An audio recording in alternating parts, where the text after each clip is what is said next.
O upotrebi pepela oko biljaka u vrtu smo već dosta govorili, te su se mnogi uvjerili u njegovu korist. Pepeo je lako dostupno hranjivo i danas govorimo kako ga na pravi način iskoristiti u voćnjaku i sa tim osigurati kvalitetne i obilne plodove na voćkama. Kao i svaka biljka, tako i voćke imaju potrebu za hranjivima, te je te radnje potrebno odraditi u pravo vrijeme. Upravo količina uroda ovisi o pravilno odrađenoj prihrani, ali ne smije se umanjiti ni važnost pravilne zaštite i orezivanja voćaka. Neki se možda i pitaju zašto određene voćne vrste jedne godine prerode, to jest daju obilan urod, a narednu godinu ili dvije nemaju plodova. Upravo to je posljedica nepravilnog održavanja voćaka, neadekvatnog orezivanja i prihrane. Za sve postoji pravo vrijeme i način obavljanja određenih poslova. Gnojidba organskim i mineralnim gnojivima vrlo je važna agrotehnička mjera, jer upravo jesensko-zimska gnojidba omogućava dovoljno vremena da se gnojiva otope, dođu bliže korijenu koji će ih lakše crpiti već na samom početku vegetacije, to jest tokom bubrenja pupova i cvatnje. Najvažnije je primijeniti gnojiva na bazi fosfora i kalija, te nešto manje dušika, koji služi za ishranu korijena tokom zime i njegovo nakupljanje u tkivu drveta. Najbolje je prirodi vratiti ono što nam je priroda i dala. Kao što kompostiramo biljke i to koristimo kao hranjivo, jednako tako koristimo drvo za ogrjev, te pepeo kao produkt toga koristimo kao važno hranjivo u voćnjaku.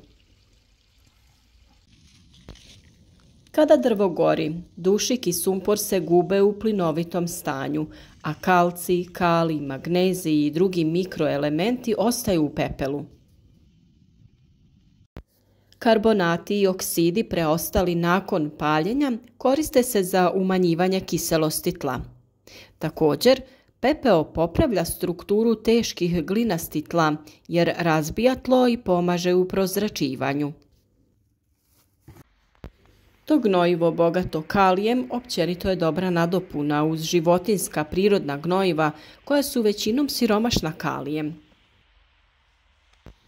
A kalij, on u biljaka regulira ravnotežu vode, tkivo im bude čvrsto i sočno, te igra ulogu u prijenosu hranjivih tvari unutar biljke.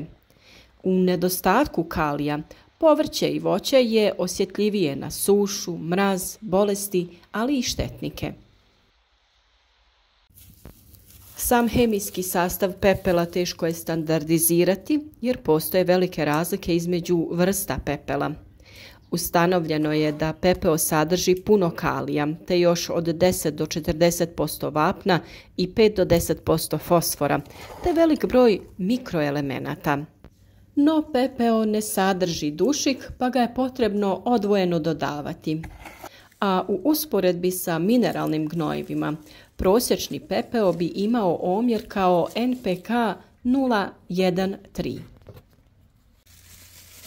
Doza i količina gnojiva ovisi o provedenoj hemijskoj analizi tla, starosti same sadnice, to jest metodi promatranja i iskustvu.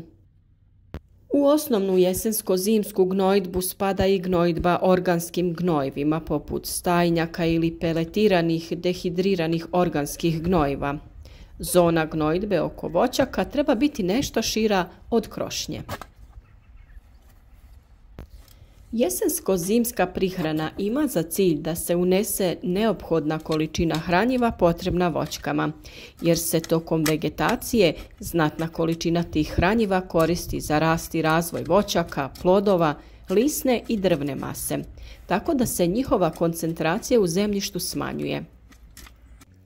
Iz tog razloga sve te količine treba putem prihrane vratiti u zemljište, kako bi one bile lako pristupačne biljkama početkom naredne vegetacije. Prihranu voćaka u ovom periodu najbolje je odraditi organskim i mineralnim hranjivima. Od organskih hranjiva najčešće se koristi stajnjak, pri čemu treba voditi računa da to bude zgorelo ili poluzgorelo stajsko đubrivo. Prije primjene pepela moramo znati da on može da se upotrebljava sam ili u kombinaciji sa drugim hranjivima. Zanimljiva činjenica jeste da njegova učinkovitost se povećava kada se primjenjuje u kombinaciji sa kompostom ili humusom. U ovom periodu treba koristiti hranjiva koja u sebi ne sadrže ili imaju jako mali postotak azota, dok je sadržaj kalija i fosfora povećan. Potrebno je koristiti ili NPK ili prirodno hranjivo sa više fosfora i kalija i koriste se prvenstveno iz razloga što voće u fazi mirovanja ne usvaja ova hranjiva, a azot se lako pod utjecajem padavina ispira i prenosi u dublje slojeve zemljišta gdje je nedostupan voćkama, dok se fosfor i kalij sporije razlažu i dostupni su biljkama u dužem periodu. Azotna đubriva je zbog toga mnogo bolje i efikasnije dodavati u toku vegetacije od marta do maja, kada ih voćke maksimalno mogu iskoristiti. Tlo oko voćke je potrebno očistiti od korova i prekopati, posuti odabrano hranjivo ili u ovom slučaju pepeo i promiješati. Ako se zna da kalij i fosfor izuzetno sporo prolaze kroz zemljište, onda je lako shvatiti prednost ovakvog načina unošenja đubriva. Nadalje, ovakvim načinom se ne pospješuje rast korova, što se klasičnim načinom radi. Ovako se direktno hrani biljka i vrši podrivanje zemljišta i razbijanje pokorice ukoliko je ima. Pepeo kao hranjivo ima dugi efekat od čak 12 mjeseci. Često smo spominjali pepeo i govorili kako je potrebno koristiti isključivo pepeo koji je nastao sagorjevanjem drveta. Pepeo dobiven od uglja ili nekog nepoznatog porijekla, te pepeo nastao sagorjevanjem peleta, ne smije se koristiti kao hranjivo. Oni sadrže razne primjese i jako neznatne količine korisnih elemenata. Kalij iz pepela pomaže da se lakše obavlja prenos organskih materija prema plodovima i drugim organima koji rastu. Ovakva prihrana ima utjecaj na kvalitetu voća i povrća, na bolju obojenost plodova i na njihovu slast. Dodavanjem pepela se postiže rastresitost tla. On povećava propusnost vode pa se tako izbjegava prevlaživanje, a povećava i količina vazduha u zemljištu. Poboljšava se poroznost i aeracija zemljišta, to jest poboljšava se vazdušni, vodni i toplotni režim u zemljištu. Pepeo pozitivno utječe i na prinos koštičavog voća, zato ga treba primjenjivati u praksi kao hranjivo na zemljištima koje imaju potrebu za tim. Prije upotrebe pepela, ali i drugih hranjiva, preporučljivo je uraditi agrohemijsku analizu zemljišta sa preporukom za đubrenje i primijeniti isključivo pepeo za kojeg se zna izvor. Količina pepela kojom se tretira mora biti kontrolisana, a preporuka je da se na površini od 100 kvadratnih metara koristi ne više od 10 kg pepela godišnje. Mi otprilike koristimo oko 100 grama pepela po kvadratnom metru. Jesen i zima su pravo vrijeme za đubrenje, odnosno primjenu pepela u voćnjaku. Čak i tokom snježnih dana možete da ga dodajete, te će on postupno da se unosi u tlo otapanjem snijega.